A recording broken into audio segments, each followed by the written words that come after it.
You're listening to Live Wild Radio, the part-time adventure podcast. Join us as we explore how outdoor adventures build mind, body, and spirit.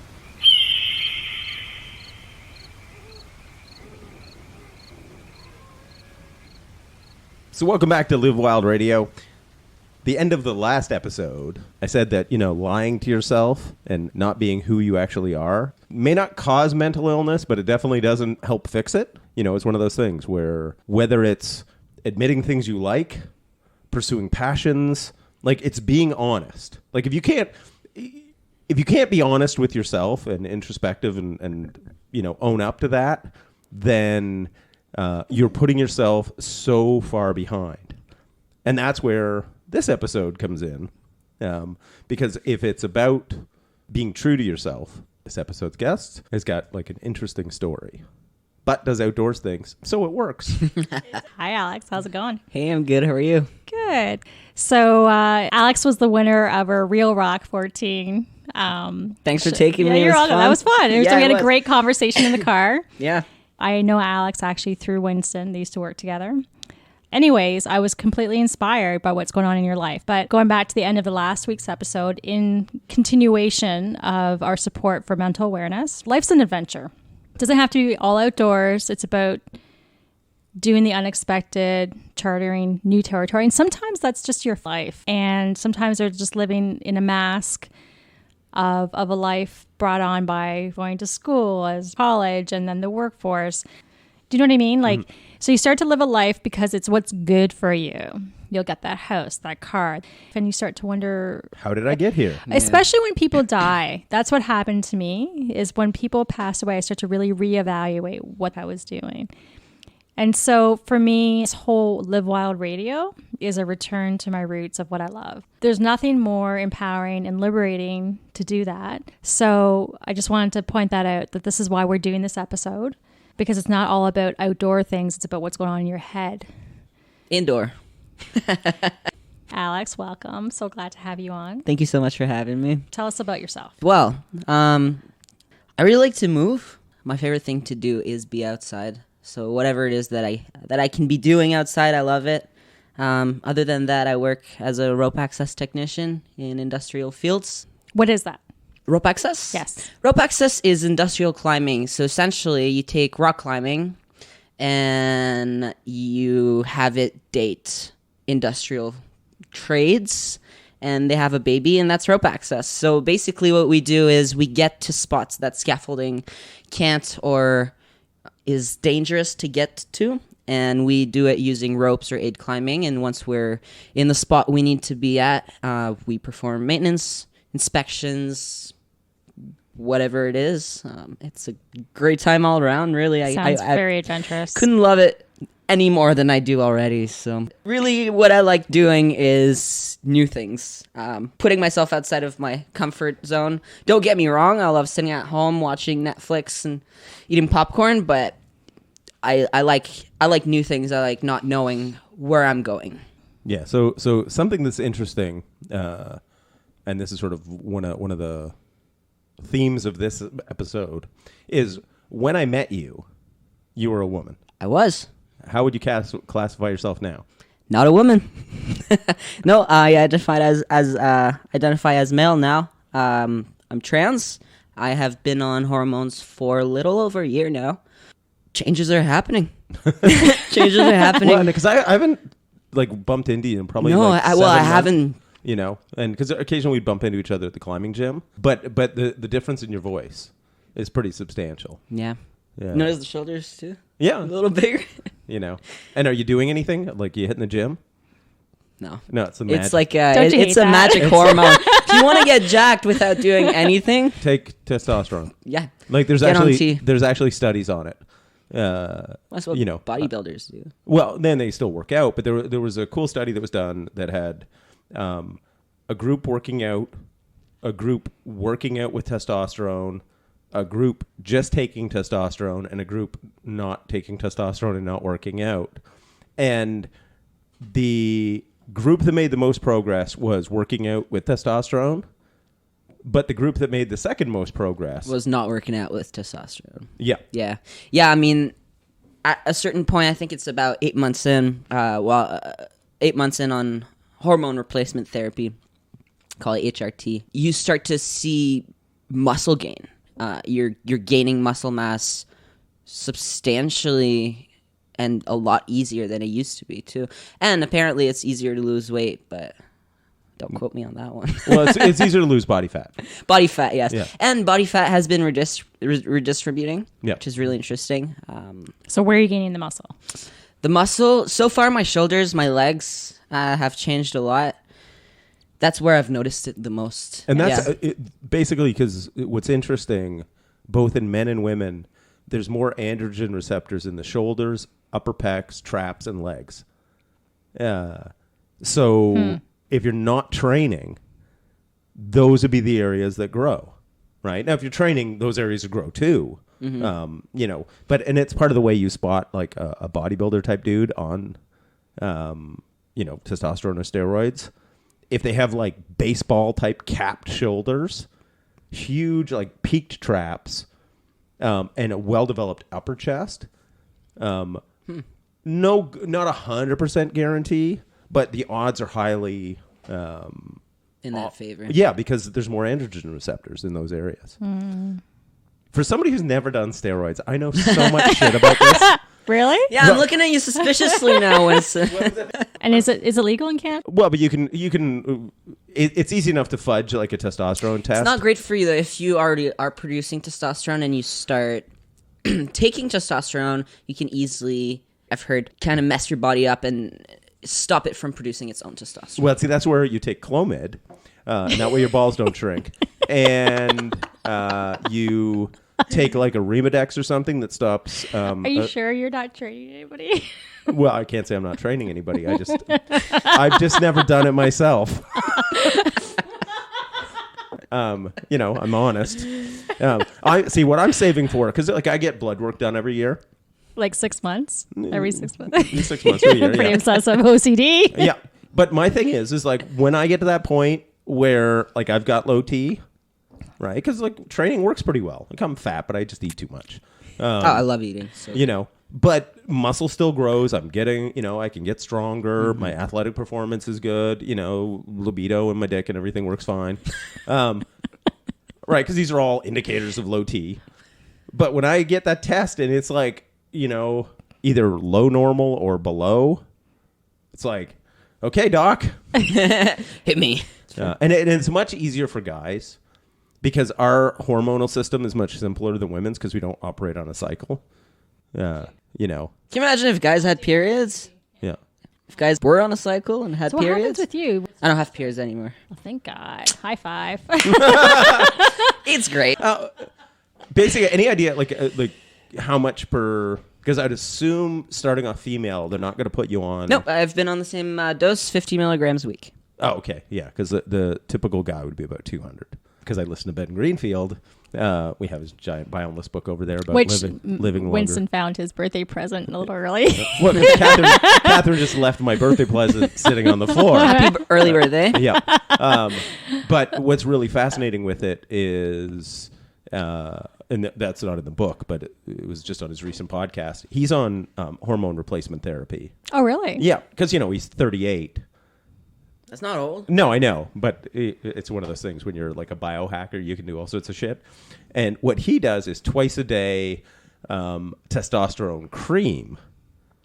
Yeah, you have it in forms of patches, Injectables. creams. Yeah, I inject mine. But because he's done the injection thing too. Yeah. But the reason why what happens is that it's like it spikes and then it gradually goes down, roughly once a week. Oh, yeah. I sweat a lot the night before. Do you? Oh, yeah. I've Oh. been sweating. I don't think I've ever sweat that much in my life. I've barely had to wear a winter coat this winter. Granted, we haven't really had a winter, but Yeah. I had to change my layering system from... I was cold all the time. Now I wear insulated overalls and a sweater, and I'm fine anywhere I go. In fact, I'm sweating. But that's actually an interesting thing, right? Like, because... It's the first thing I noticed was yeah, well, this sweating. is one of those questions, because, like I have been thinking about questions to, or things I wanted to talk to you about. Because you were a woman, and and now you basically have a lot of the physiological responses of a male. Very much so, yeah. What's it like between the two? It's really interesting because sometimes things will happen, and I feel like and it is almost a science experiment. Mm-hmm. There's not years and years and years of research on this. There's extensive research, but I wouldn't say there's 100 years of research on this. So it's cool because I get to see these changes firsthand. They're on my body, mm-hmm. and they're on a body that I never identified with before, and they're changes that push me towards finally seeing that reflection in the mirror as myself. So it's been really interesting because all these changes are happening, some really slowly, some too slowly. I mean, look at that beard. I don't have that yet. Yeah. But I mean... Yeah, but you don't have the back hair either, so... Live with yeah, I'll leave that out. I don't need that. But yeah, things started changing really quickly right off the bat, and it made me incredibly happy. That's when I knew, I never questioned whether or not that was what I wanted to do. Like I never questioned if I was doing the right thing because I never felt like I was doing the wrong thing. Mm-hmm. Mm-hmm. And when I started hormones and things started changing, that was kind of the telltale sign for me that no, like you are on the right path for you. What you're doing is right for you, and it doesn't matter what anyone else says because I've never been this happy in my life. Now, the weird part of starting hormones and seeing those changes is the social changes that come with it, and starting to be treated differently and gaining male privilege when I pass as male. That's weird. People going, bro. Talk about that. Yeah. Well, first off, realizing I mentioned working in an very industrial setting. It's heavy construction, big plants and manufacturers, and it's a lot of tough macho stereotypical factory guys, and just being treated like one of theirs now, being treated like a bro, and also the stuff that they'll say when they don't think that there's a woman around, and it can be wild. It can be wild, and I think that's when my role comes in. That now's not my time to shut up. Now's my time to use that newfound privilege to be able to almost infiltrate those situations and be like, hey, it's not fine to say whether there's women or not around, you can't be saying these things, So it's things like that. I've been lucky that it's not happened often that I hear really sexist comments or gross comments, but I have seen a difference. Man, do guys pat your back a lot? Eh? It's a lot of good work, buddy. Pat. Well, there's so much patting on the back. There's so much like physical patting on the back. Really? Oh yeah, I've been. Look, unless you played football and you had pads on, then they pat you on the butt. Seriously? Yeah, I kind of want my butt to be patted. But like, and it's kind of a male. You would never do that with I've never. Anyway, it's always high fives. Well, it'd just be weird if a guy started patting a woman on the back. Like it'd be almost rough. Like but that's bam, bam. Good job. It's a way that you can sort of show approval and affection in a dude way. Yeah. Right. So that's something I've noticed. Being called buddy a lot. Yeah. And there's a lot of dude. There's this weird there's this like very fraternal love between guys that I never noticed or felt, obviously, before I started passing as one of the guys. And it's almost this, like, hey buddy, like I'll take you under my wing, like I'll help you out just because. Oh my God, this is like the female version of a book club. Yeah, it's a club. It's been interesting. I've been extremely fortunate not to have major. I mean, if you were to ask me bad experiences, I'd have a hard time off the top of my head telling you any because nothing's been major. It's always it's minor annoyances, but it's nothing.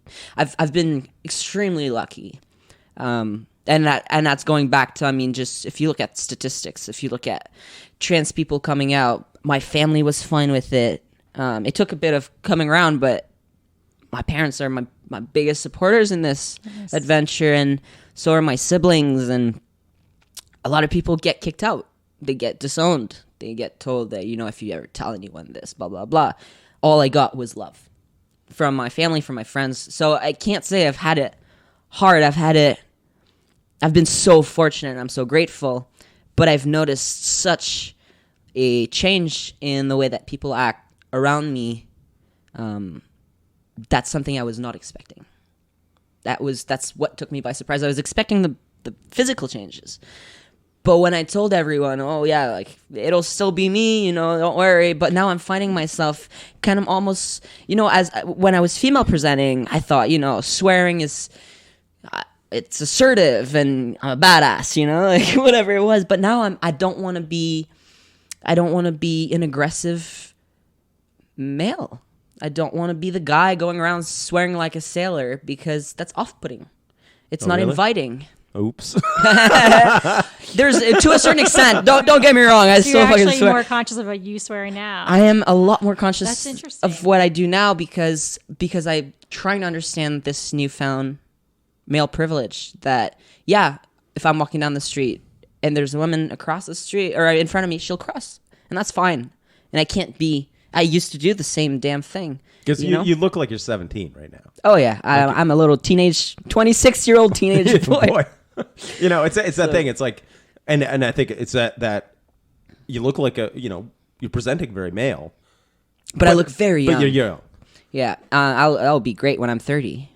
But see, it's the thing. When you're my age, if you put a little bit of that just for men, when the beard does grow in, it's like, wow, you look so young. Your skin is so soft.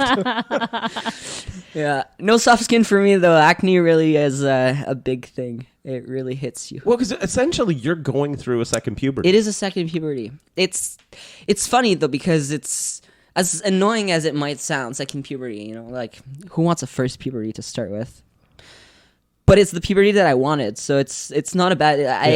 I did not want the first puberty I got, so it's almost like returning a shitty Christmas gift and getting the one you wanted. So. And see, at least you're never going to go through the thing of like normal boy puberty, which is I don't get visible public boners. Yeah, like can you come put the answer on the board? It's like, no, I'm wearing track pants. Sorry, ma'am, I can't. I can't right now. Ask her instead. Yeah, no. I'll text it to you. When I was at work today, I was resting. I was trying to go over a beam, and it was a really small steel beam, and it was resting right on my crotch. And I just looked at my coworker, and I was like, "Man, thank God I don't have balls, eh?" It makes my work a lot easier. The harness, for sure. So you went through this transition from a woman to a man at work. At work, yes. So you're still with the same people? I trained with the company I'm employed by, and then got hired. And I was female presenting. I don't even think I'd come out to my parents yet. And then I started. So you came out at work. You didn't come out to your parents that you're what? About being trans. Gotcha. Yeah. So I don't remember if I was openly trans to my family when I got hired, but I came out at work shortly after. And honestly, I couldn't ask for a better work environment to have done this. And we both know the climbing community is open-minded and loving. So I couldn't ask for better. As long as your belay doesn't suck, like, I don't give a shit. Like, keep your hand on the brake rope. So what is the... I mean, Catherine, seriously, keep your hand on the brake rope. Well, when you're not trying to take out, just sitting there like... The cam you got stuck? Sorry. It's an issue. Hey, it's good pro.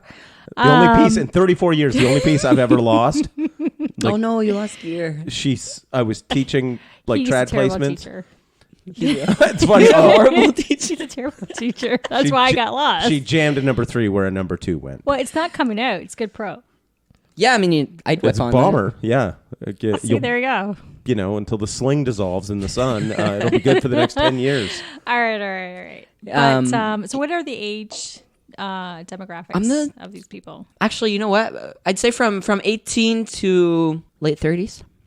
That's pretty cool. Yeah, and we're a really small crew. When we're working, today we were 2. Sometimes we're 8. Never really goes past that. Yeah. I've rarely worked where we were more than... If I got misgendered, pronouns used wrong at work, they're the first ones correcting whoever did it. Because that's one thing that I've struggled with is therapist in fact told me I was putting other people's comfort before my own when it came to pronouns, because it can be kind of awkward correcting someone if they internalize it, and it's happened to me where it quickly turns from you trying to just make them aware that, hey, no hard feelings, no big deal, but next time you use the next time you refer to me, that's not the right pronouns, and it quickly turns to you confronting them because they're, making it about themselves. So it can be a tricky situation. But when you have allies, that's what allyship is about, is it's them standing up for you when you don't feel comfortable doing it. And that's where I've been so fortunate right as I came out, they all started using the right pronouns. They asked the questions they asked pertinent questions to try to understand where I was coming from better. And if we were at work and so-and-so called me she in a safety meeting or whatnot, then they'd be like, oh, he, or they would just next time refer to me as him, kind of set the tone. And yeah, it's a small, tight-knit family. It's nice. I'm really lucky to be where I'm at. I'm really grateful. Yeah, because outside of your work environment, and obviously your family and friends have been good. Have you found, sort of out in the world at large, how long did it go from people going, "Hey, lady," to "Hey, dude"? I'd say it's just starting to happen now. I'm finally starting to get sir. It happened at that actually just means you're old. It's very validating. Yesterday, a friend of mine told me she was telling a mutual friend about, and that's a mutual friend that I met once I was already on testosterone, and she was telling her about my surgery coming up. I'm getting top surgery soon, which is a very affirming. What's top surgery? Top surgery is a double mastectomy. Trans men get it very often. It's very affirming. To go from boobs to pecs. To go from, to not have to, because it's essentially, the way that you get rid of the boob bump is through binding. And not only trans men do it, a lot of non-binary folks or whoever really wants to can bind. And they make binders specifically. It's kind of like a really tight sports bra, but it can't be comfortable. It's not comfortable. It's sweaty. That's the reason I get cold at work, is because it gets sweaty. And it doesn't matter if I'm wearing breathable, wicking, base layers. It doesn't matter because that layer is wet and I'm cold and I'm freezing. Mm-hmm. And you get acne. You don't want that, and you just don't want to be squished all the time. So people break ribs from binding too tight. So it's something very liberating, and I've heard a lot of trans guys say that that's where they feel, in retrospect, that they really, really started. That was the very beginning, the starting point of their life as male, and I'm really excited for that. So that's happening in 2 months. But why was I talking about that again? That's okay. It was people in people in public and the strangers. Oh yeah, I find that if they spot boobs, then yeah. But even lately, I've been getting certain. My friend was talking to a mutual friend about my surgery, and she was like, "What do you mean surgery? What do you mean he's getting surgery?" And turns out she didn't know that I was trans, and that I found that out yesterday, that she said that, and that's a big step for me, because lately, the past couple months, I started passing. In the trans community, when you refer to passing as the gender that you feel. So passing male for me. And when I first started passing, it was only with elderly people. And then it kind of got elderly people, and then foreign people. People without glasses. That. yeah. That's a compliment. You're like, oh, people right. who can't see. But then now it started happening with people my own age. So that's a very big step. That's very and cool. It's a really good feeling. Yeah. So let's take a step back. when did you come across or like sort of discover that, wait a second, I'm not happy in the body I'm in? It's a weird journey, because it was a real realization to realize that it wasn't normal not to identify with my reflection in the mirror. I thought that was a normal thing. To look at myself but not see it. Kind of almost you're looking at someone else. Kids nowadays have vocabulary now. They have terms like gender dysphoria, which means when you don't, you feel uncomfortable in your body, you don't identify with the body you have. I didn't have that. I just grew up thinking, I'm just awkward in my body and I'm gay as fuck, and that's how life goes. But then it started being there's the front woman of this band Against Me, I don't know if you know, Laura Jane Grace, transitioned from Tom Gable, and that was kind of the first big, realization that it's a thing that you can do. And it's not, and for a long time it looks crazy until you're there and you're doing it. And that applies to everything in life. Mm-hmm. It seems unachievable and absolutely batshit crazy. And then all of a sudden you're there and you're the one doing it, and it's normal and it feels good. So I'd say a solid decade of trying to come to terms with things and slowly coming out to friends and slowly coming out to my siblings and then my parents, and then just the road to getting appropriate medical help is very, very lengthy. Talk about that. It's covered by OHIP to a certain extent. Nice. But you need a diagnosis for it, which personally I think is bullshit, that you need to go and justify how you feel to a doctor to get a diagnosis. Yeah. Is it worth it? Yes. Is it fair to ask that of people? I'm not sure. I understand the point of view where they want to make sure that before they provide you with hormones, you live in an environment where you're not at risk. You are ready mentally, and you don't hold those answers, you don't hold those solutions kind of on a pedestal. Like, if I start hormones, everything in my life will be fine. You have to, there's so much more than just being on hormones. So essentially you go to your doctor and you tell them, which is a big step. It's pretty daunting to tell your doctor that you feel like that, because then you're vocalizing it. It's real. Yeah. Once it's out there in words to a professional, it's legit. And you can back out, but it's real. And all of a sudden it dawns on you that you're making that step, and it's something that's happening. So essentially I went to my family doctor, and for a long time I was just being pointed from one doctor to another. How long ago was that? 2 years ago about. So my family doctor put me on a wait list to CAMH in Toronto, Center of Mental Health and, Center of Mental Health and Addiction, I think. Really? Seems weird to mix those together. Well, they have a gender study wing, and they're really good at what they do.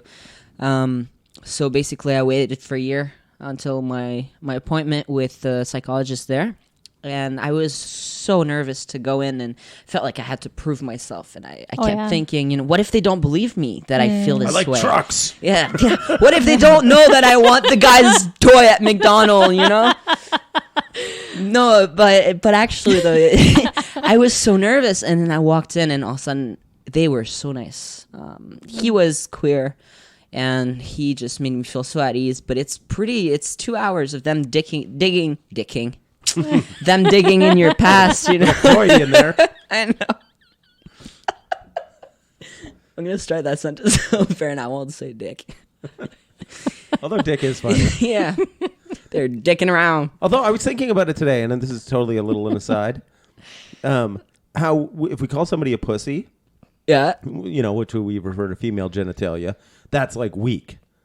But it's the strongest damn genitalia we have around. Yeah. But then if we say somebody's a dick, what we're saying is they're an asshole. So neither genitalia is used as a positive descriptor. But asshole's an asshole, so. Yeah, and then asshole's the only honest one. No, but it comes in. It's like an asshole can be fun too. It's 2020, Winston. An asshole's on the menu. Right, I know. I'm not saying it's not. I'm just saying, but it's not considered a positive either. Oh my God. Like Where is this going? Any of the things you play with are used negatively. I'm just saying. That was just a thought I had today. It's a good thought to have. You know? Anyway. What was I saying? Oh yeah, it's pretty intensive because they spend about 2 hours digging, like, in your childhood and trying to understand where you're coming from, and they ask you questions, and it's really validating though at one point because they're asking you, well, do you feel like this? Well, do you feel like that? And then all of a sudden you're like, well, I thought only I felt this way, but no, they ask people that question every day because you're not alone, and it is something that. You know, when I left and they're like, you know, we think you're ready for testosterone and whatever. So they told me, and I went home and I bawled. They told me, they're like, don't worry, we got you. When you get the testosterone, you'll get over that. You never cry anymore. Oh man, I haven't cried in a year. Seriously? Yeah. I used to cry all the time. Really? I have a really hard time now. If I cry, it'll be kind of like it wells up. And there might my be one eyes tear. tear up. Yeah, and Yeah. but I can't let it go. Unless it's a movie with the dog dying, then you're fucked. Yeah, Yeah. I mean that's not. Welcome to top of Guy that. World. So I mean that the best way I can describe, and I've used that. I think I used that metaphor with you. The best way I can describe the emotional change is if you think of your emotions as a bucket, and every time something happens, you get water in your bucket. My emotional bucket's just bigger, and it takes so much more now for it to overflow. Yeah. Yeah, but to go back to the doctors when I left, basically what they're telling you is you've been struggling for whoever knows how long. It's out of your hands now. We got you, and that's probably the best thing that you can hear, that you're not alone anymore. And from there on, the ball gets rolling, and you get testosterone, which is not covered, but top surgery is. Yeah. So But it's worth it. it's so worth it. If you can feel happy, if you can wake up, if you can go to bed and sleep, then because that'll keep you up at night. Mm-hmm. That'll keep you up. Well, and that's an interesting thing because it kind of ties back to the last episode about mental illness, from the standpoint of I had plenty of times of looking in the mirror and loathing the person I looked at, but it had nothing to do with the fact that I was male or whatever. Right? That didn't factor into it. It's like it was the you're a piece of shit and you're nobody likes you and the world sucks and and I think you basically, because as a human being you're going to have to deal with that and then gender dysphoria, right? So yeah. It's one of those things, like, because You're making an assumption here that he feels that way. no, but early on, like when you're looking, we're talking about looking in the mirror. Did you feel that way? Any of that? Luckily, dysphoria has not been something that I've experienced very intensely. Mm-hmm. Some people, it's crippling. It can be crippling. Yeah. I've been really lucky that way because I have the privilege to know that it's temporary for me. If I didn't know, I was thinking about that the other day. I was getting ready and I was like, those damn binders, can't wait to get surgery. I'm fine with binding right now. Because we all run into the thing of looking in the mirror Yeah. and not being happy with who you're seeing. Yeah. But And then being you- happy but being unhappy with you as a person versus just the man suit you're wearing. Yeah. Like the skin suit.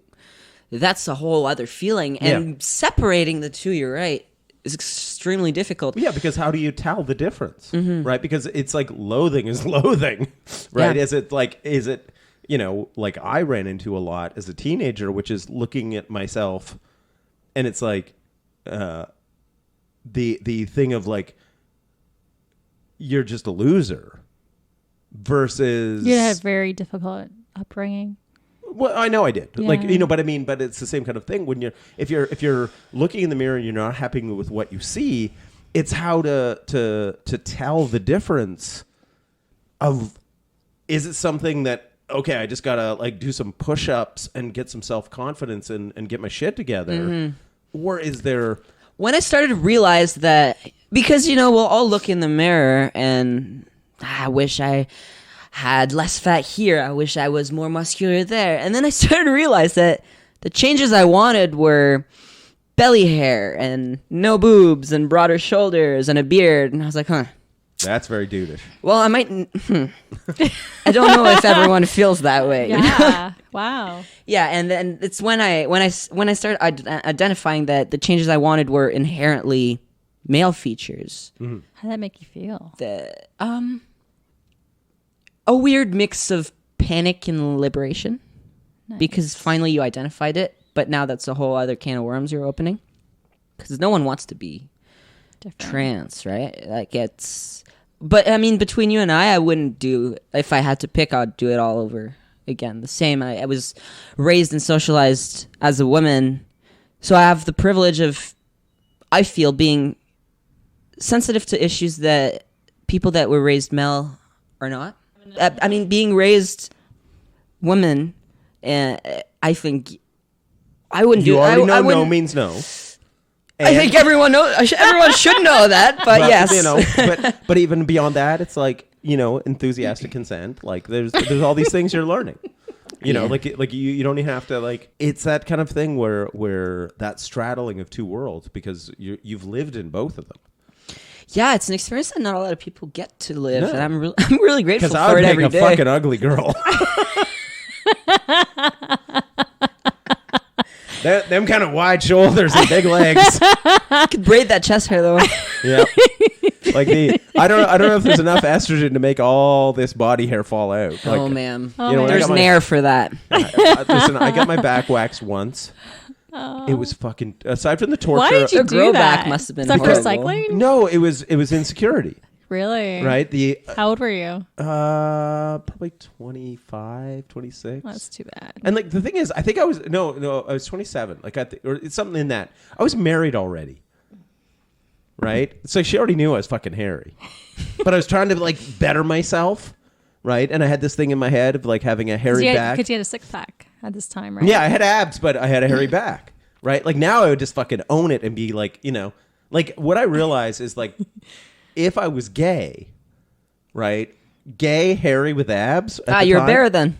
I'm a sex symbol. Like other than not liking dick, like it's just sort of like almost like an injustice in the world where it's like I'm built wrong to be a sex symbol to women, because they're like, if you look at sort of most of the guys who are like sex symbols to women, yeah, that's the buff and fit, but like they're like, Oh yeah, no, I'm catching your drift. I'm catching your drift. They're baby smooth. Yeah. But the thing is, as a hairy It's a person, type. if you actually do the hair removal, it doesn't stop growing. So now all of a sudden you're like this irritated like bristle board. Yeah, I just started having to shave and having to wear a helmet at work. Oh, it hurts so much. Oh yeah, like it pulls. Like Well, if yeah, you- I'm just getting ingrown hairs. yeah. If you've got a real like if you got a full beard, it's not bad. Yeah, but But- if you have to shave for respirators too, you're Oh, fucked. I totally understand. Like, Do you really? I didn't know that. Yeah, because it's got to be. My hair's not like I don't have enough facial hair that it would really matter. But in the near future, I'm gonna have to because if we use respirators, you need a full proper seal. Can you do like a very tight goatee? Yep, with mustache or goatee. That's it. Yeah. Yeah. Don't do a Hitler mustache. I don't care what it is. Hitler mustache. Well, I was gonna, but now that you say it, he wrecked it for everybody. you mean the Chaplin mustache? I would totally say if Hitler never came along, people would still be doing that I was mustache. born like a day after him or a day or two after him. I shouldn't go You around mean telling like- people you that. mean like but- 100 years later? Yes. Yeah. Okay, I see some tattoos here. Tell me about them because we may take some pictures. I do later. have tattoos. You've got a bald eagle, so America, fuck yeah. Yeah, that's for freedom. Freedom. Freedom fries. And you've got a brain. The brain was, I'm bipolar. I had a bit of a mental health stint. Right after college, I was finishing up college. I was being assessed for learning disability and ADHD, and it just ended up kind of taking forever. And she came back to me being like, well, it wasn't just this and that, it was also you're bipolar. And I really had to stop, and I had to quit my job and became an outpatient at the hospital. I'd go a couple times a week. And Quit your job. What were you doing then? I was working audio for film, and I was right back. I just jumped right back in the factory work too. Okay. So I was busy and stuff, but one time I was working a 12-hour shift at the factory, and the whole time I was like, fuck, I'm gonna leave and kill myself, man. And I left. I went to my parents' house. I still lived with them at the time. Packed sweatpants and a t-shirt. Went to the hospital and told them to help me out because I was gonna end it otherwise. And I'm glad I reached out, because I'm glad I'm here today. But it was a rough go for a while, and now I'm medicated. I'm very stable, but it creeps up on you, especially in the winter. I mean, you guys understand. You take vitamin D regularly? I take some vitamin D. I just ran out, but I do. Take it with magnesium and vitamin K. Okay. Your body absorbs it better. Oh, okay. I didn't know that. Yeah. Sweet. Once again, I got the gummies, so I got the good stuff. Although I'm actually going to order some gummies, but they're not that kind. They're not what? I found a place that'll deliver like Uber Eats. Only it does like the weed gummies. Weed Eats? Weed gummies. I'm talking about vitamin D gummies. Oh, I know. I like yours better. Because it's the thing. Can we trade gummies? Yeah, it's like... but yeah, like I'm just letting you know, I found a place that delivers weed gummies. Oh, really? That vitamin D buzz is sick, and it's man. cheaper than when we got in Vegas. Like 10 milligram. He's so frugal. Yeah. But like 10 milligram weed gummies for $10. This is $11. That's fucking... No, it's $20 for 25 milligram. Yeah, but it's a good stuff. Well, okay, it's Canadian government, but who knows? Yeah, because the shit you get down in like Vegas and California, like that's like, I am pro GMO when it comes to weed. I don't know. I didn't really know. So I want to know more about your. Yeah, the tattoo. Psycho killer. Yeah, well, that was a mistake. No, it's a well, you know the song, right? Psycho killer. Kisses. Yeah, well, yeah. Half the people get it. The other half run like hell, so. But see, the thing is, but that's the thing. When I first saw that, it's like, I think I sang some Talking Heads to you. Yeah, no, the little boxer is just... it's an old-timey little guy facing adversity. I thought it was fitting. And I have a bearded lady on my side, too, I think. When I got a bearded lady... that seems kind of... I thought, yeah, I mean...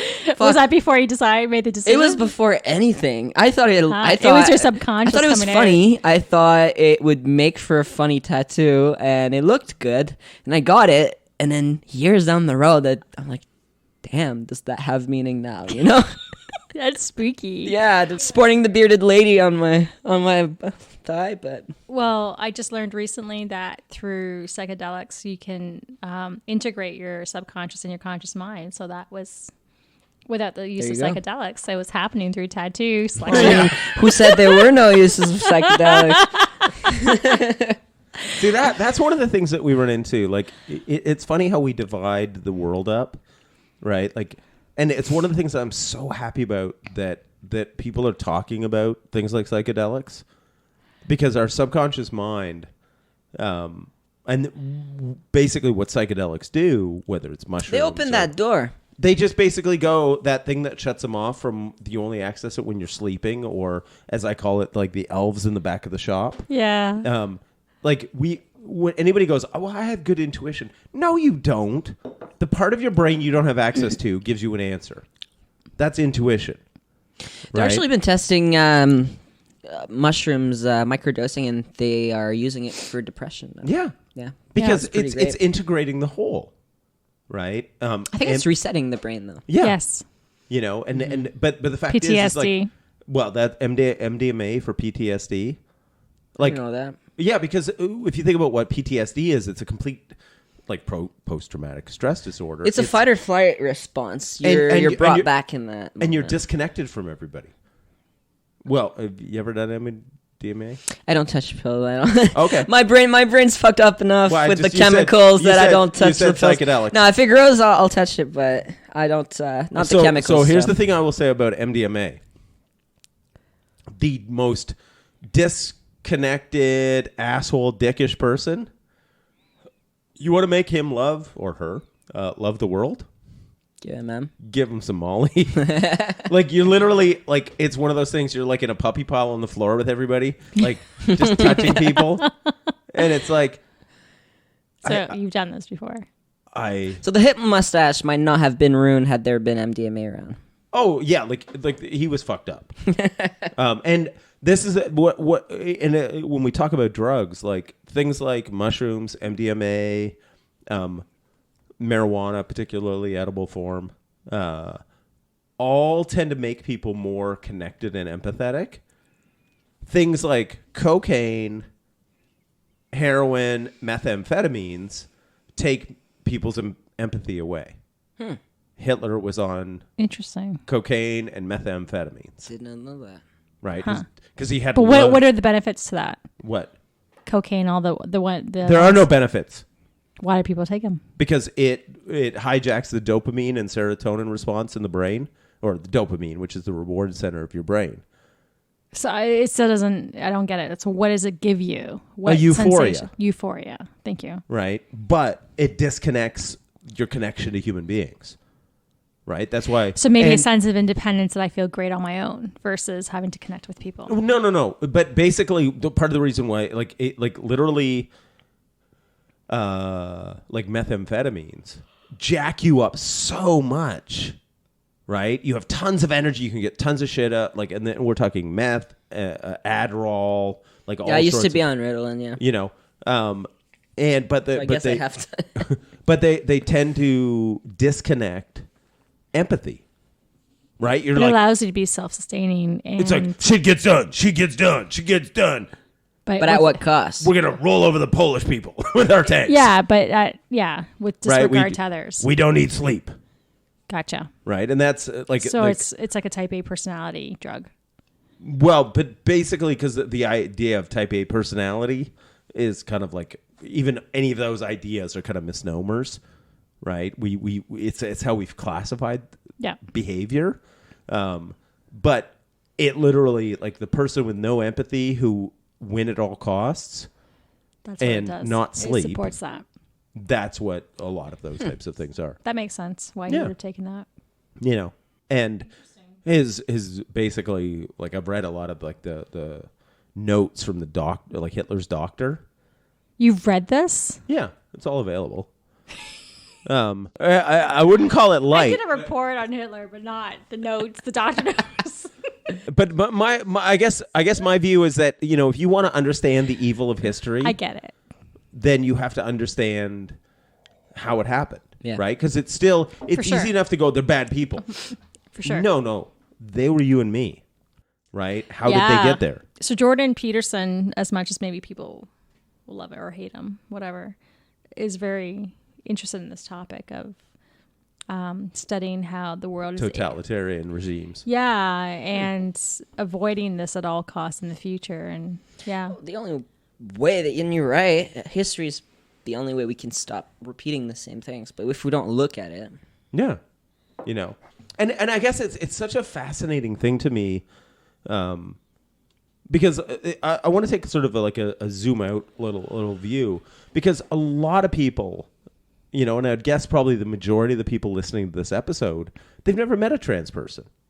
Yeah, and that's a big, to me, a privilege that I get to be there to answer any questions, because when people try to answer those questions themselves, there can be so much wrong information out there, you know? And I feel that that's one way to break down the barriers between people that don't necessarily want to accept it or don't understand it and have some hatred towards trans people. Well, if they get to meet someone and have that one-on-one interaction, it's not a foreign concept anymore. Mm-hmm. It is a personal interaction that you have with another human being. And if you have those questions, and if you are with someone that is open to answering those questions, which is something that I know not everyone is, but I've had a really privileged transition so far. I can't say that if I'd had to explain myself and justify myself to my loved ones and everyone around me, that I'd have the patience, and the capacity to do it with strangers, but I haven't had to do that. So when I have strangers coming to me, why the hell would I not take the time to try and clear things up and, try and form a friendship and bond, and the reaction I get is rarely negative. And if it is negative, they don't show it. They walk away, and I don't care if they go to their wife at home and trash talk me. I don't care. I don't care what they think. Like, I'm amazing. happy, but if it can help at least just break down some of those barriers, then I can go to sleep. It's happy. a form of understanding. Yeah. What do you think are the most common questions people have asked you or that have come up in conversation? I think a lot of people that are trans can relate with the genitals question. Okay. It is extremely inappropriate to ask someone what's in their pants, because you'd never do that to a straight person, but I understand where it comes from. It's a big, I understand where it comes from because you're growing up, you're a kid, you're at school, there's like where do babies come from books kind of stuff. You have penis and vagina, and that's it. It's the binary, and that's when people talk about non-binary and gender being a social construct, that's where it comes from. There's sex as a thing, and you have female, you have male, and there's actually even intersex, where there's a mix of the two. Yeah, you can actually have females that present, like if you were to look at them, do the hustler spread, they've got like a clitoris and a vagina, and they've got testicles inside that produce semen. Yeah, or even they can have a penis and ovaries. Yeah. So there's they shoot eggs. But it falls in It's like perfect for Halloween. Devil's Night. Instead of having to get that crate of them. I'm just saying. Start shooting eggs. Oh, the visual is really good. I know. Little eggs. Don't fall off the chair. You got this. You got this, Catherine. Oh, man. And I realized that some people, if we had a different trans person on this episode, would... That's what it comes down to, right? That's also what it comes down to. Take my humor very well, but... I'll just finish what I was saying, but you brought up an interesting point. It depends on who you're with, because like I said, and I tell people right off the bat, we meet, and if they find out, or if I just disclose, hey, I'm trans, like these are my pronouns, please respect them. If you have any questions, feel free to ask. I'm an open book. If you think you're gonna offend me and you can't get the right words out, just say it. We'll backpedal together. If you're asking something offensive, I will tell you. I might answer it so that you know, but I'll tell you also, don't ever fucking ask someone that again. And I have done it. I've answered a question and been like, you're lucky it's me, because that doesn't fly. You can't go around asking that shit. But it does clear up those answers, and I think that's an important part of it, because not everyone has the privilege has the capacity, the emotional capacity, and to be able to go around and answer questions. It's not anyone's job to educate strangers. No, it's not. It's not. To me, it's something I want to do, is clear misconceptions up, because I think it's important. I think we've got a lot, and I think that's where a lot of hatred comes from, if any. I think one of the things you'll run into is that people go, okay, this is how this person, as I deal with on a daily basis, this is how they are. So we'll call you, he, dude, he and dude. Yeah. What are your pronouns? Dude and man. Yeah, dude, man. And, it's like a guy, dude, bro. I think that's from the Adam Carolla show. So what are yours officially? Him and he. Yeah. Yeah. But you'll also then run into the thing where we're human beings and we're sexual creatures. So then you'll have them go, okay, I get this. It's like you do man shit, like you climb up smokestacks and Oh, I work with women. Don't. Man shit? You know, Yeah. fake Let's shit. say. You know, no, but that's just sort of like the way that people's brains work. And again, that's gender roles. But yes, you know, we're talking like, you know, I'm doing sort of that 5,000 meter view or 5,000 foot. We're view. generalizing. Yeah. But then you run into the thing where you're going to have people go, okay, but now when you got a person, how does the loving happen? I don't understand. Yeah. And then it's one of those things where it's like, well, I feel sad when I hear that question. But okay, because let me chime in here a little bit. The loving, you know, how does that happen? It's not all sexual. It can be very intellectual and emotional. no, but even if it is, like, essentially what any of us are going to run into, and this is what I'm getting at, is whatever plumbing we have, it works a certain way. yeah. And play with it a certain way, and I'll be happy. But I feel fucking bad if you have to ask that question, because if your sex life revolves around putting one thing inside another and that's it, damn, that's boring as fuck. Yeah. You know? There's so much more to a sex life than putting the P in the V. This episode brought to you by Adam and Eve. Yeah. 50% off discount code. Put in Live Wild 10 and... Don't I wish? Someday. Yeah. But you know what I mean, though? If someone asks, well, how do you have sex? It's like... I mean, there's like... There's this and there's straight this. sex, but the thing about queer sex is that you take everything you know about sex that you're taught like, as a kid, and you just throw it out the window and you reinvent it, you know? Well, That's but the essentially- beauty of queer sex. No, but I think this is the thing about sex in general.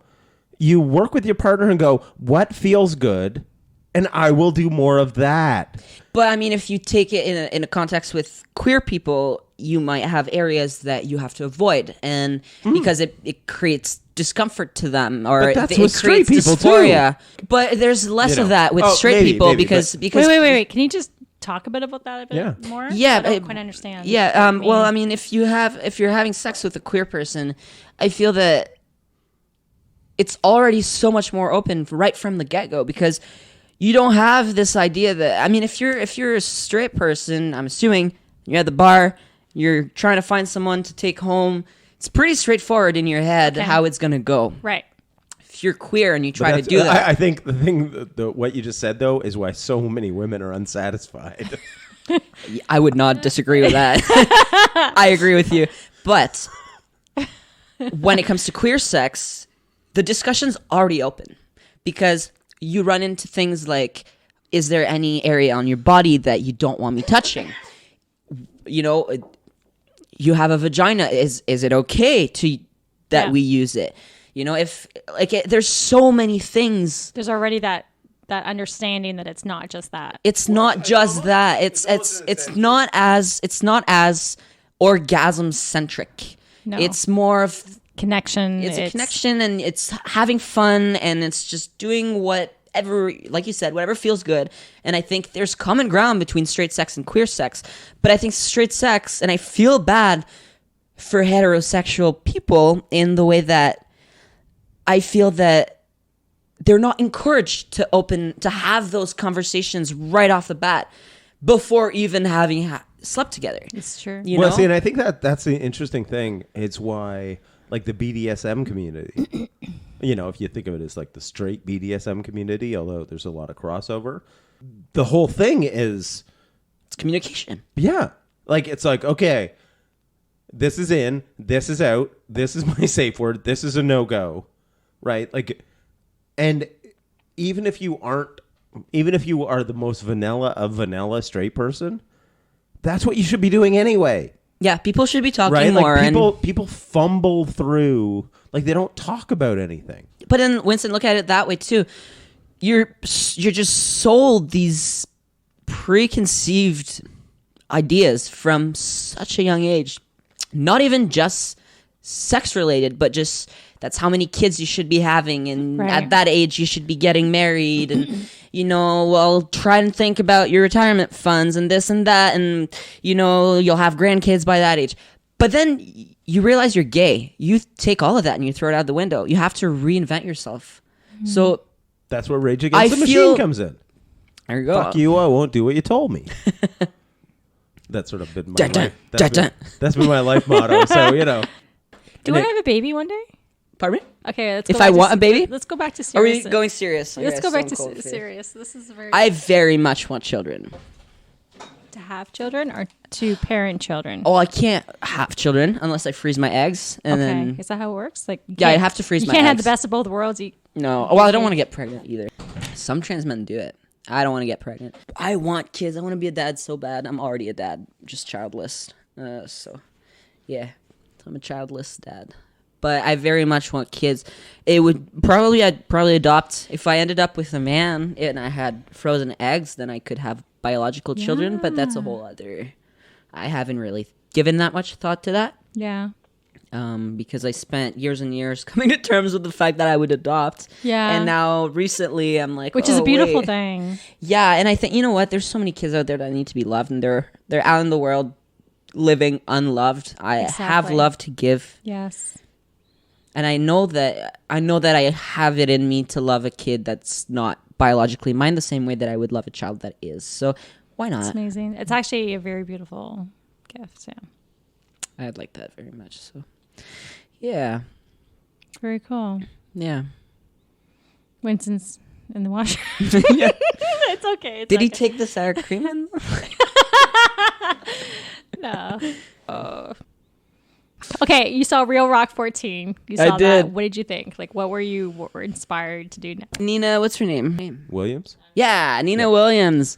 For me, blew my mind. 'Cause I'd Nina never heard of Capri's- it. Nina ever. Capri's is Big Wall, Yosemite. Yeah, no. I mean, again, like I'm Right. not a I fan haven't of seen it, so bouldering, I'm just throwing but out Nina names. just all the Ninas, you know. Nina rock climbers, I know them all. Yeah, Nina Williams. I was so impressed by her drive because I find that that's something that I sometimes lack a little bit. I'll get really stoked about something and it'll last a month, and then I'm like, all right, moving on. But she sticks. She sticks with her shit and made it happen. It's really cool. I really enjoyed watching her. I followed her after that, and I've been watching her stuff. And she's in Pretty Strong. I'm pretty sure, right? Right? Yeah. Is she pretty strong? No, she is in the movie Pretty Strong. Yeah. Yeah. So I really want to see that. It's pretty. It's almost like they should have an and in there because the way they're doing it, it's like pretty strong, but it's about women climbers like being pretty and strong. That's Okay. the whole idea behind it. It's a double. Yeah, If you want to go that route. Double. but a that's double really what whammy. they're trying to convey, right? Like, Do you it's- think? But they're more than pretty. I know they are, but they're strong. We're taking offense, Winston. Yeah. No, but Or that's I'm taking What are you offense. trying to the people- say? here? They're that's more what- than just their looks, Winston. But that's what the people behind the movie are trying to convey. I've watched an interview with them, and that's what they said. You know, so Yeah, no, I think Real Rock, that was for me, was a big, the motivation just came back, and I haven't been rock climbing in a bit because I've got an should come- injury. So wow, that was awesome. It really kind of just made me want to get out there again. Well, maybe if we hang out with Cody, you could come visit with us.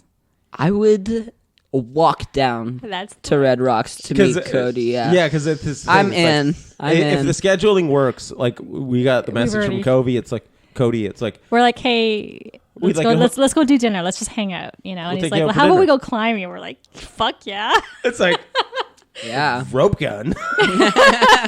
yeah. But It's at like- the end of the day, he's just like the sweetest. Yeah, Honestly, those, I'd love to get those to those pick his people you brains. meet, and this is one of the things that I gotta love the most about the podcast is you can reach out to people that if I just went, hey, I'm coming to your place, you want to sit around and chat with me, people would just be fuck off. Yeah. But it's like, hey, we've got a podcast, would you like to be on the So podcast? what you're saying is, saying to someone, "Can we chat?" sounds less creepy than "Can we chat and record it?" Yeah, but that's exactly it. And here's some beers. Yeah, there you go. because Can I record everything you say? yeah. Yes, Because- a lot less creepy now. Like I love having these explorative conversations with people. You get to touch on topics that you wouldn't usually. Yeah, because I'm just fundamentally as a human being, I'm curious, right? I go into life with the idea that And I forget whether it's Carl Sagan or Neil deGrasse Tyson or whoever, but the more you know, right, it sort of draws a circle. The bigger the circle of the things you know, the bigger the circle of things you don't know. Yeah, the more you know, the more you know you don't know. But that's the cool thing with the outdoors was like there's forever, like there's, I mean, like infinite learning. Like you got climbing, for example. You take climbing and you start climbing and you're at the gym and you're like, yeah, like I'm the shit. And then you go and start expanding that knowledge and you're like, I know jack shit, you know, I know nothing. But it doesn't mean that you can't keep going. Yeah. You just keep going and then you know more and you know more and you know more. And like you said, you know more, you know less. But that's so exciting because that's just more knowledge that you haven't acquired yet. Yeah. So it's very exciting. It's so exciting. And it's the same with like, the fires or all of that stuff. It's just, You know. So, Alex, what's your future look like to you? My future? What are you excited about? Funny, I got asked that question yesterday. My future, I see it outside.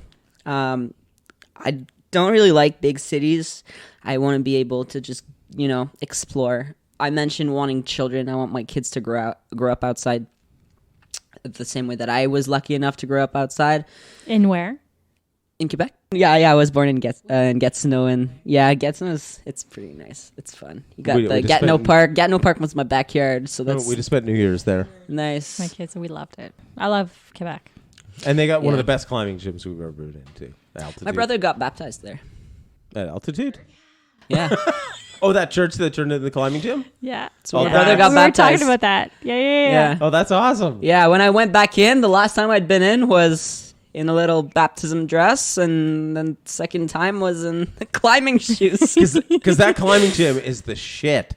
It's pretty cool. It's pretty fucking Right? awesome. Like, it's like, it has a crack system. yeah, you've got the upstairs. We loved it. And then when you go downstairs. I still have like tendonitis in my arms from that because we climbed for like 6 hours. Oh yeah, it's a sweet gym. Yeah, but my future, I don't know. Like, honestly, it's been so fun being okay thinking about my future. There was a time that I just never thought about it. Now every day I'm like, I hope I don't die soon. I have so much to do.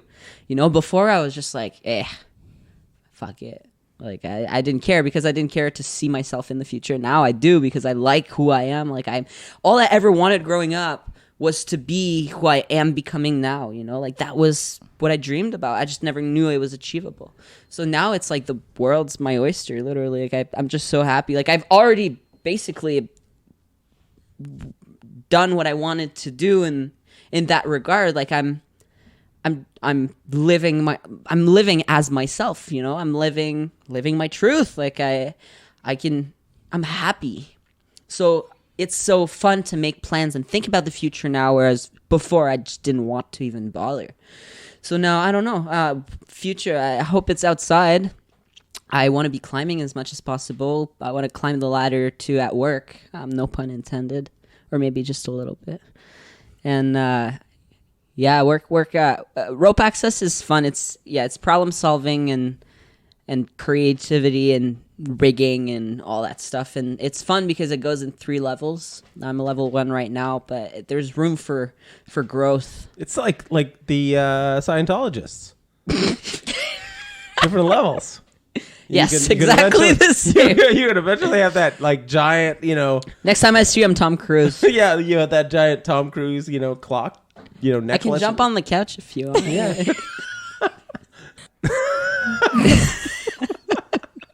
On that note, I hope I answered the question.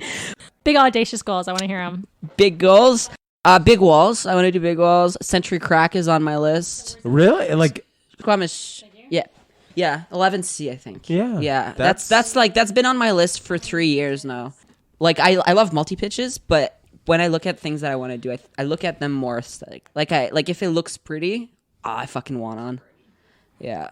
Like, I love touching rock. Like, as a kid, I had an extensive rock collection. It broke the dryer, in I have fact. a rock collection upstairs. Yeah? Oh, Yeah. my mom threw mine out. Yeah, she Really? illegally brings rocks home from trips. I do always. So I didn't know that was bad, but Yeah. I don't. No, I left mine in my collect pockets, Dirt. I have and then- dirt up there. My dad's ashes are there. Somewhere. They're all confused. We don't know what they are. Is this Utah sand or my dad? This is dad? No, he's in the trunk. What was I saying? Oh man, I would bring rocks and stuff, leave them in my pockets, and Nice. end up in the dryer and broke the dryer. And Mom was not happy. The rock collection hit the garbage at some point, but no, pretty rock formations and minerals and different sediments. Oh, I love that stuff. Yeah, but Whereas I always look at the thing, like, and this is because I started rock climbing when I was young. It's like limestone, sport. Sandstone, don't climb after it's rained, but good Yeah. trad climbing. Granite, great cracks.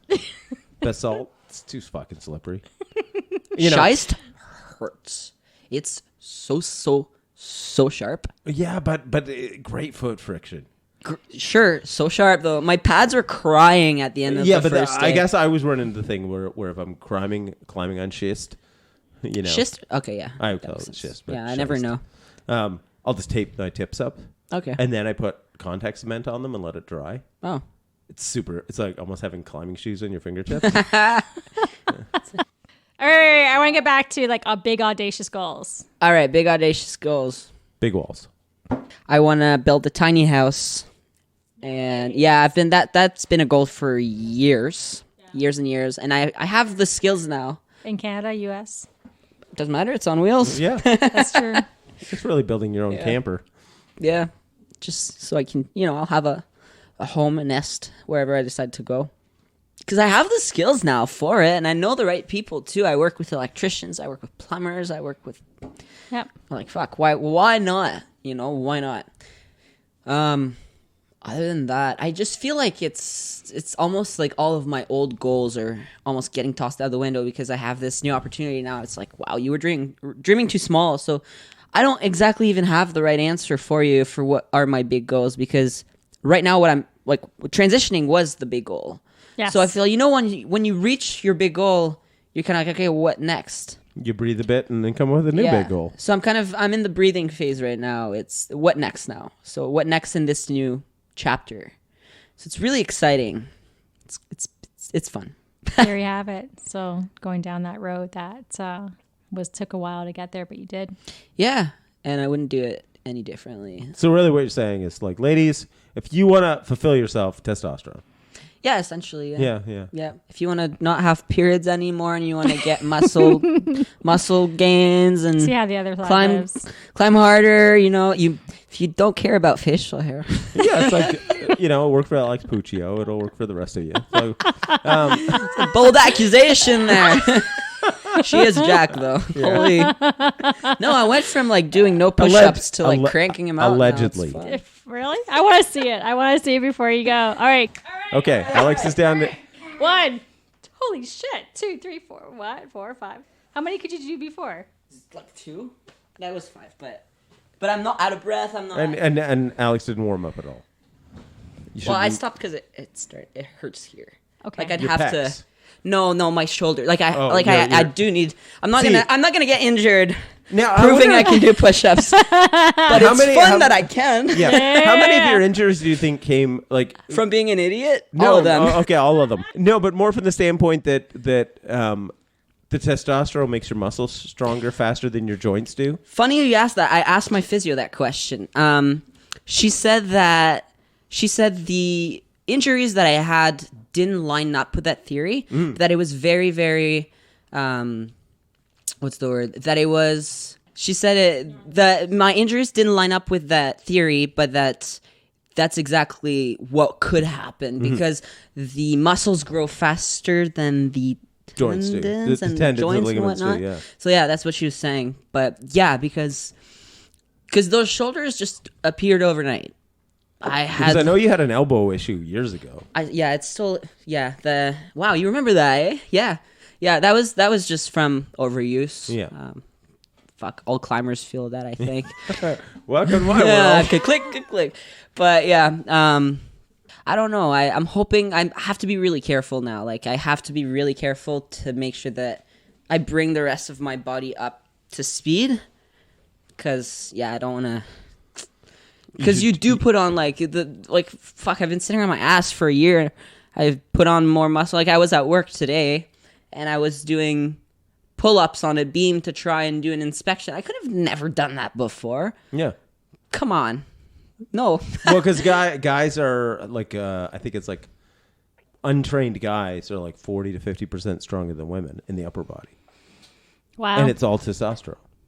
Like women, you know, and it's one of these things, like, you know, again, as a coach, it's interesting to look at the differences between men and women. Women are very close to men in the lower body if you factor for the different size, right?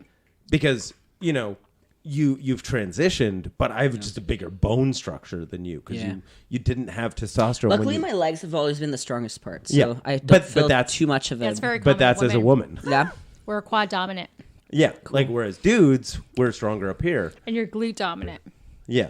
That's why my ass looks like it does. Yeah. And it doesn't help. The other day, I came up with a new training program, which at some point I'm going to write an article about and put on livewildradio.com about the every minute, on the minute workout. I've been training for years, and my ass is fucked 2 days later, which I know sounds kind of like alternative lifestyle, but it more comes into the thing where my gluteus maximus, and because I use the band while I did hip thrusts, my gluteus minimus are very sore today. Getting out of a chair is a bit of ooh, ooh, ooh, and bending over and tying my shoes. And Thanks for the sound effects. and my quads. So at right. some point I will put that workout along with other Very workouts cool. on our website because, you know, I know how to get people strong. I should share that with you. Any last comment? The idea of asking questions. Yeah, like, don't be a dick. Like, Well, okay, fundamentally here's the thing. Like, I'm not an idiot. If you're asking me a question purely out of genuine, well-intended curiosity, Right. I can tell that you don't mean any harm, you know? Whether it comes out right or wrong. So people, I think, are really worried when it comes to asking questions because they don't want to sound out of line. They don't want to... But, like, I'm a human. Like, I can judge... I can judge what is being given to me. Like, that is an ability that we have. You know, like, if you ask me something and it comes across wrong, but you don't have bad intentions, I'm not... You know, I can tell that. Yeah. So ask. if when people are like, well, I don't know what to ask. The best gesture for me when it comes to someone showing that they care is asking. If someone's like, well, what pronouns should I use? Like, what? Thanks for asking. That instead of you avoiding it and beating around the bush or trying to just guess it, you're asking, and that's caring. That's allyship. You're doing the right thing. And if someone gets in your face about it, that sucks. I don't know. It's everyone's got a different lived experience. Yeah. But I wouldn't take it too personal because that's having good intentions and trying to be caring is really all you can do. You know, if you're just straight up an asshole, they're gonna tell, and you know you're gonna get what you deserve. Yeah. But if you just want to be nice, and if you're really trying to, you know, make them feel comfortable, make them feel at ease, just ask. You know, yeah, and if you get a trans person that their response is not, it's more combative or what have you, then you have to think maybe they face that at home. Yeah, maybe like, they. And remember, like, you're like the chances are you're still in the minority or the majority, you know, because it's one of those things where you go, oh, you're attacking me. It's like, yeah, but what are they actually doing, right? They're coming at you with a bit of energy. You're fine. Suck it up. Yeah. You know, their life is probably scary as shit. If somebody comes at you with that energy, and, every now and again there are entitled assholes, even in the trans community, probably. Like like trans people are humans, and there are humans. And I think that's exactly what you're saying. That's something that people forget. Trans people are just fucking humans. Yeah. So treat trans people like humans. It's literally no different than you or, you and me. We're all the same. It's all the same thing. It's if you ask any minority a question and you get a defensive answer, don't take it personal. If you were in the wrong, then yeah, do take it personal. But like, just move on and just try and be better. Like it will happen, but the best that you can do is try and inform yourself and ask again just how to be caring. How can you be the best ally for that person? How can you be your best self to try and help them? Oh, and ask yourself too. It's like, why are you asking the question? Like, are you coming at it? Yeah, if you're asking a question to fulfill your own shitty curiosity, it probably won't come across nice. And if it's your curiosity, like whether it's but shitty curiosity, I'm drawing a line at But curiosity is one thing. A lot of times, I think it's when people ask questions that are coming from like a pre-done ideology, right? It's like when you're coming at it with this pre-done thing of like, I don't get you because it doesn't fit with my ideology. Right, like I might not understand because like I'm a guy who was born a guy. I grew up a guy. I like being a guy. I've never not thought about being a guy. So then when it's the thing of like, oh, you were born a woman and or female, and somewhere along the line you went, nah, fuck no, this ain't my thing. Yeah, right. Then my view is like, oh, well, that's interesting. Right? It's not, I don't, you some weird thing, right? By textbook definition, you're unusual because it's out of the norm. Yeah. Yeah. But what is the norm, really? Yeah, but it's more, for me, it's more of a thing of like, oh, okay, well, how's that work? And that's the thing, right? If you come and ask me and you're like, hey, I was just wondering, like, do you want someone to kind of stand by the bathroom door while you're using the bathroom at work? Or what pronouns do you use? Or I was just wondering, like, how does that work for you? Versus someone coming up to you and being like, well, how do you even fucking know that you're trans? There's a difference between curiosity and genuine questions and personal attacks. And judgment, yeah. And judgment. And we can tell. So, yeah, and I try and also understand, like, I try and acknowledge that I am going to be sensitive to those things. So, to kind of take it down a notch a little bit, because if someone means well and crosses a line, not a boundary. Boundaries are really important to be respected. But if someone crosses a line where that was a little sensitive for me, but that's my baggage, I can still try and work through those things. I'm not saying everyone should do that. That's a me thing that I like doing. I don't even know how to put this into words, but there's a difference between coming from a caring place and to try and just stir shit up. Yeah. And people are gonna know. Off the cuff comments. Yeah. They're gonna know. And I've had comments like that. Well, how do you even know? Well, how did you know you didn't want to be a man? Like, come on. There's it's silly questions, and people will know, and have you had the support along the way as far outside of your friends and your family? Are there others who are going through the same transition that you're able to connect with? There is a community. More specifically, I hope there are trans people in the outdoors. I don't feel like there's a lot. I feel like it might be a daunting thing too to go out in the woods with a bunch of people if you have injections to do once a week, or you're taking estrogen, or you know what I mean? Like, can be a daunting thing. Like, all of a sudden you can't just, all the guys are peeing in the bush, but you have to squat. Like, if no one knows you're trans, what? Shiwi. I peed my pants so many times using a shiwi. It didn't work. So very have well. I. No. Yeah, it's so shitty. They backflow, and then you're just like, oh, great. Little squirt. Squeeze, squirt, squeeze, squirt, squeeze. No, what the fuck are you talking about? Is that how you pee? Or? What do you know about shiwis? Well, I'm just saying if you're overflowing it, like backflowing No. No, Anyway, they're too narrow. they don't fit right. Yeah, they're silly. I think the it. Go outdoors. girl. I'm just saying. There's Go other girl. I options. hear good stuff from. Yeah, it's rubber. It's floppy. It's floppy. Yeah, that's kind of a scary thing. Like, what if it flops inside? Well, no, you just unless you. No, write it's your not name the in stuff. tip. It's the cup that's the scary part. Yeah. Yeah. Either way, you don't have to worry Anyway. about those. Listen, so you're I sold. lucky. I Anyway, used to sell those. we're editing when I this worked- out. You know, no, But we're yeah, I not. think- like I think talking about like ability for women to pee standing up, you know, or trans people who don't have the right plumbing to pee standing up. Like I think these are important issues. Yeah, Why but think about it. So I just think that it might be a daunting thing for a lot of trans folks or non-binary folks to go out in the woods with a group of people that they hopefully feel comfortable with, but they might not feel comfortable with. Well, this is the thing I would say to anybody: don't fucking go in the woods with people you're not comfortable with. Anyway, No, but let's say we go in the woods and you don't know I'm trans. no, but You know, you're gonna fucking find out when we No, no. start showering in the water. Oh no, but that's that's but it more scary. comes into the thing of like these like this is a bigger issue thing where we're beyond sort of a trans non-trans thing.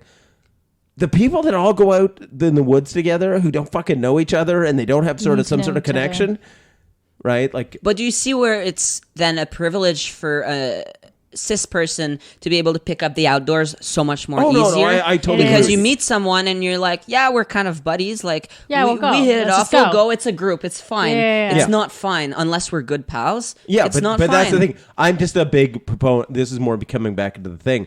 I'm a big proponent. Don't go into the fucking forest with people you're not good pals with. Yeah, I think every mom out there can tell you that. You know, Don't go in the forest with strangers. like this is the outdoor dad dude. But you know, when I teach people this stuff, like people are just so willy nilly. It's like, you like camping, I like camping. Let's go on a camping trip. You people don't know anything about each other. You're fucking morons. yeah. Like, stop that shit. And I'm like, come on, let's go. Winston Yeah. will teach you everything. Yeah. Okay. Let's go multi-pitching. Let's go. Yeah. It's like That's how you die. That's how you end up dead. No. See, it's the. She then tells me, "Oh yeah, these people are coming on a trip with us." Do I know them? Like, you know, it's like I'm the experience. Like, No, we I'm, met at I'm Walmart. like, oh. Like, you know, we've had that a couple of times where it's like, yeah, these people are coming on like a climbing trip with us, and you're gonna lead everything, and well, they better fucking do what they're told then. And we're like, oh, I'll just kick them off if they don't. Yeah, We're like, and she's like, oh, well, should I not have asked? It's like, and then it's like, well, maybe you should talk to me first. Okay, cool. And then next time, yeah, I invited these people. It's like, yeah, it's the Catherine inviting, and Winston has to keep everybody alive. It's Noah's Ark. Come Yeah. on, enjoy it. It's like 2 koalas, 2 of the. Right? the I thought you were going to lemurs. say lions, but I was gonna say lemurs. out of but, all of that's what you picked out of every animal on the planet is lemurs. yeah, I was thinking about, like, you know, I first had the koalas because of the Australian fire, and then I was thinking about Madagascar. So boom, afu. Yeah. You know, the lemurs. It's like we are awesome. Oh It was my a good God. movie. That was a really good movie. Yeah. But yeah, no, I think it just might be if there's trans people out there listening and if they find it daunting to go out in the outdoors, there should be a community. There should be, like, shoot me a message. Like, there should be a community. I've talked about this with Josh, actually. To try and get Baba. Hi, Baba.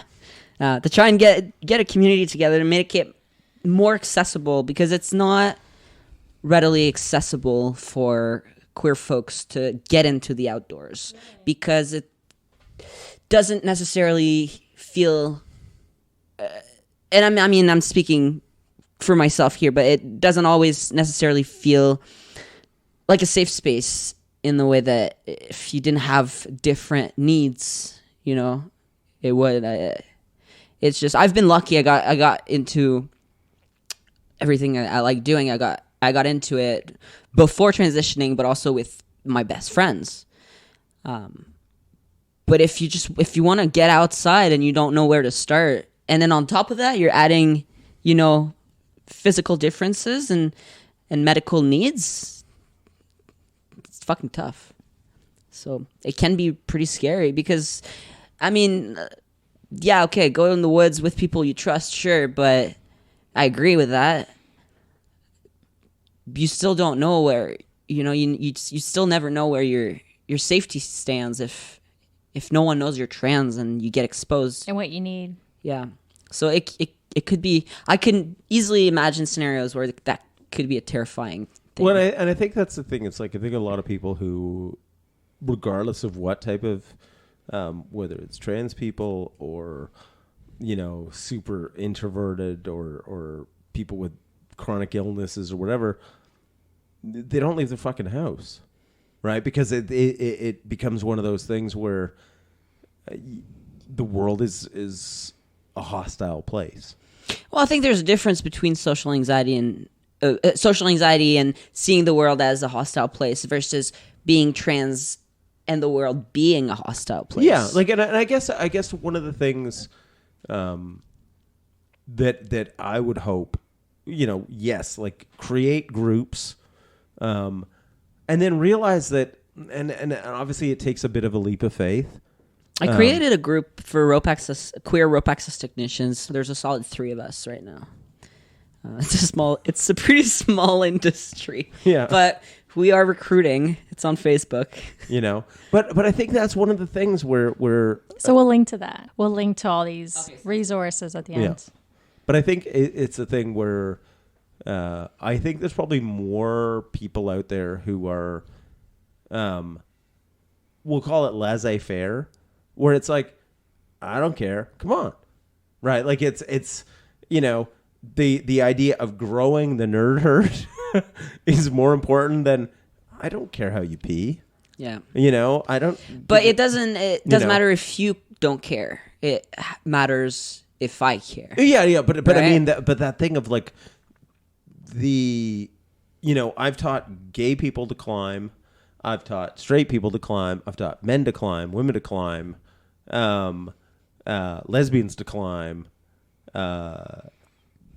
I've never taught any trans people, but some. Well, you might have. You just don't know. No, but as far as what the people identified, but some pan people. So it's a thing where, and maybe I'm overly optimistic, but I think it's one of those things where everybody benefits from being in the wild. Oh, 100%. I agree with that. And more people are more accepting than people probably think they are.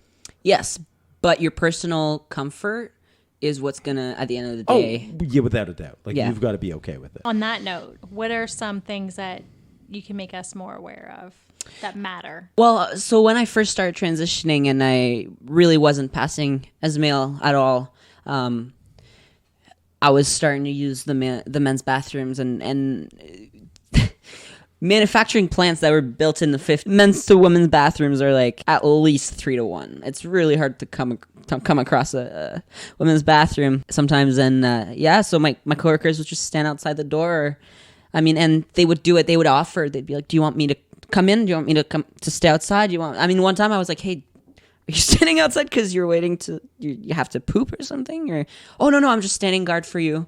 And it's that kind of stuff. That's the kind of caring that shows that you're caring, And when you're asking someone what can I do to make things easier for you? What can I do to make things more comfortable for you?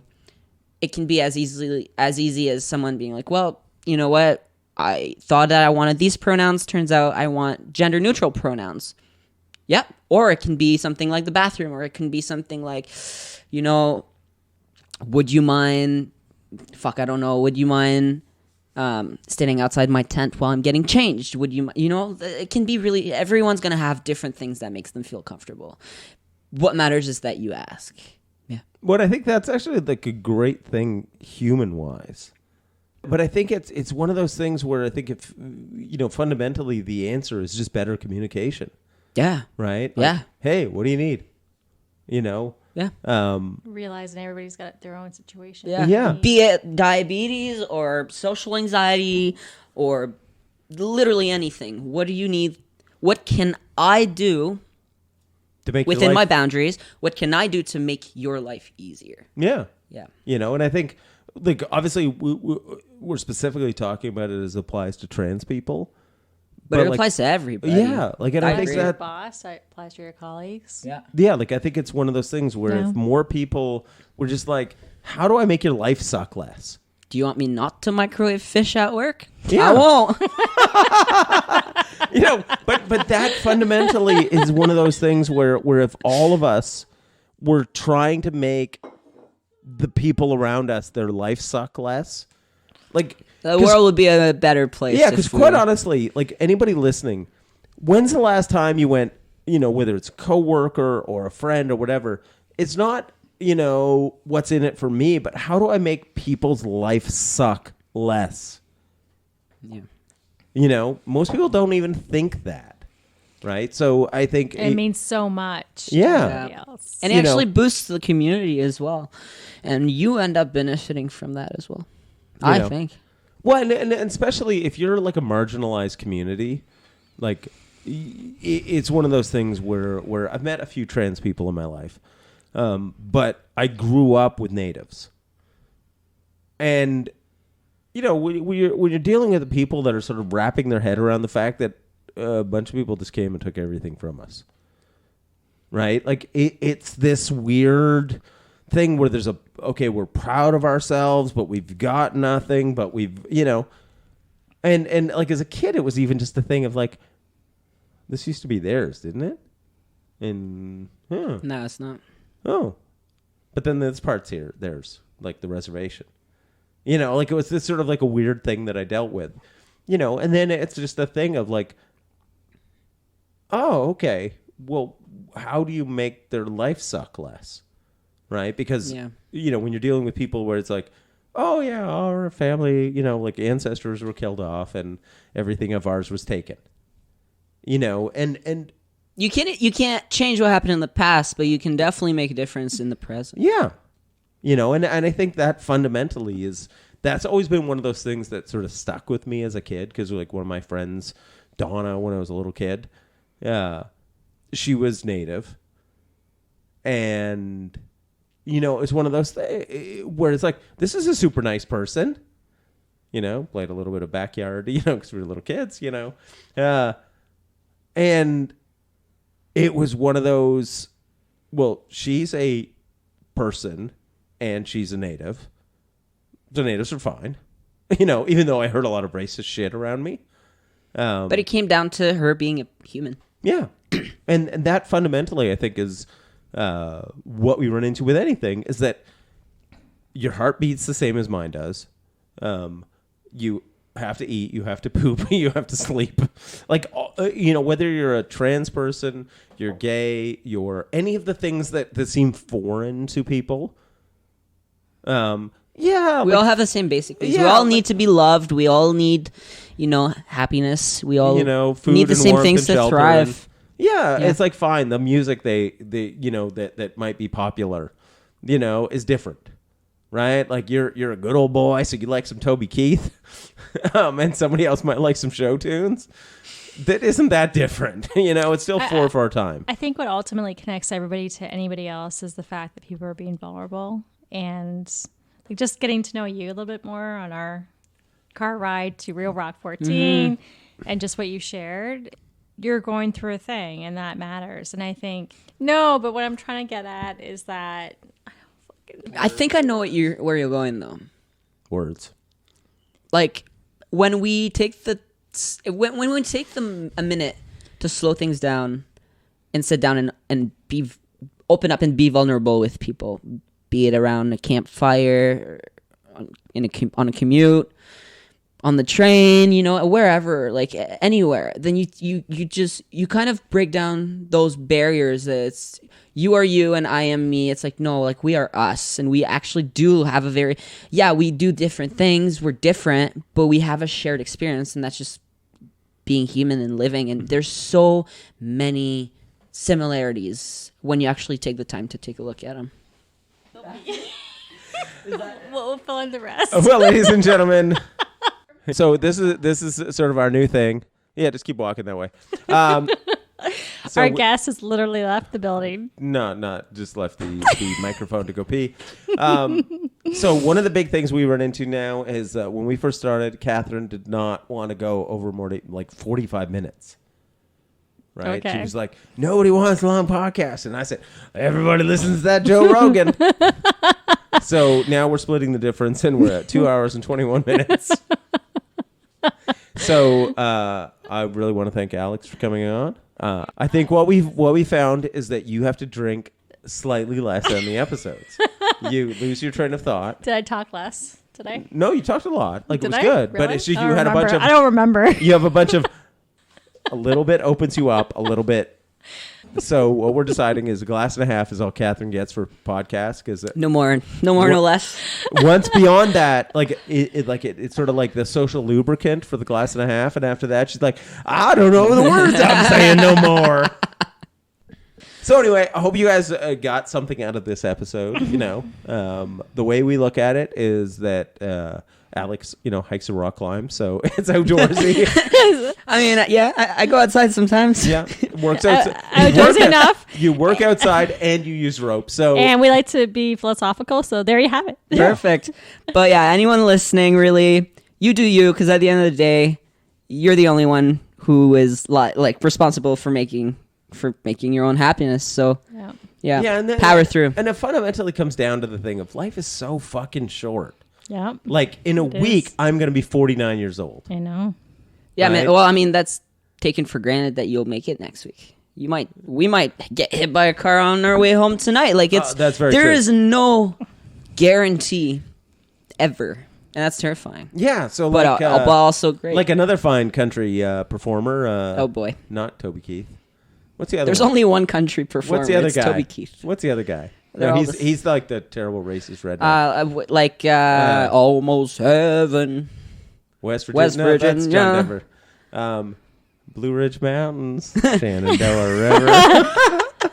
I fucking love Take Me Home. It's been stuck in my head for a week. Yeah. So Did you ever watch? home. Yeah, that's Take me home. Mountain Roads. To the place. I belong West Virginia, Mountain Mama. Take me home, country roads. Good night, guys. So remember, work hard and play dirty. Oh my gosh.